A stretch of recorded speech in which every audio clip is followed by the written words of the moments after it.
Jeff Reiland joins us today. He's a family therapist at Gundersen Health System to talk to us about what is considered excessive screen time.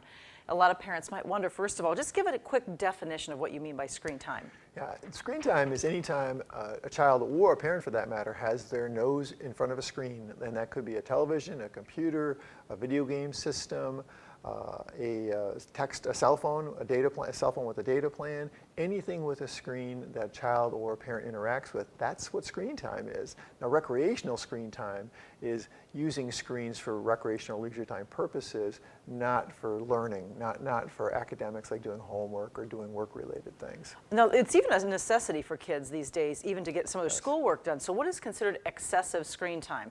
What are the formula they give us of what's too much screen time each day? Pediatric guidelines that have been established for over a decade now identify that screen time should be limited for all children ages 2 to 18 to 1 to 2 hours per day.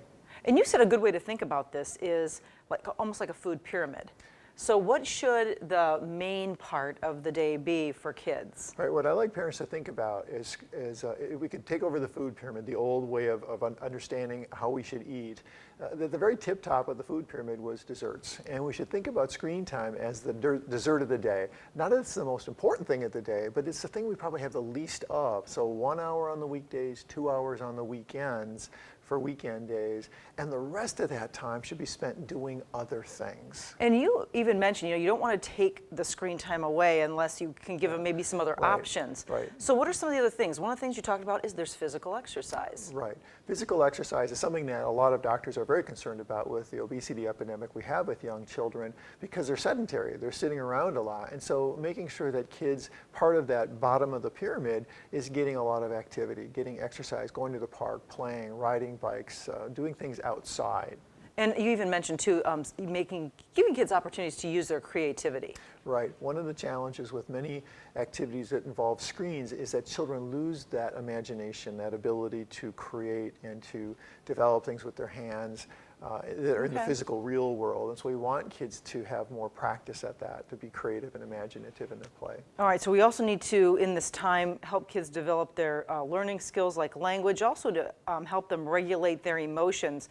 But a lot of parents will give you a reason why they allow so much screen time, and what is that? Well, I think that parents will say that it's safe because they know where their children are, and many parents are afraid that if their kids are outside, they don't know what they're doing, and so when they're in the house, they're on a screen, they at least know what they're doing.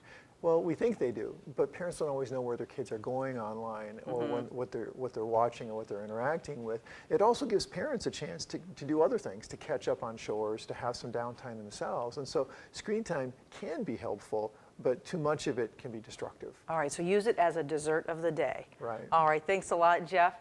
And if you would like more information or parenting tips, just head to our website at news8000.com.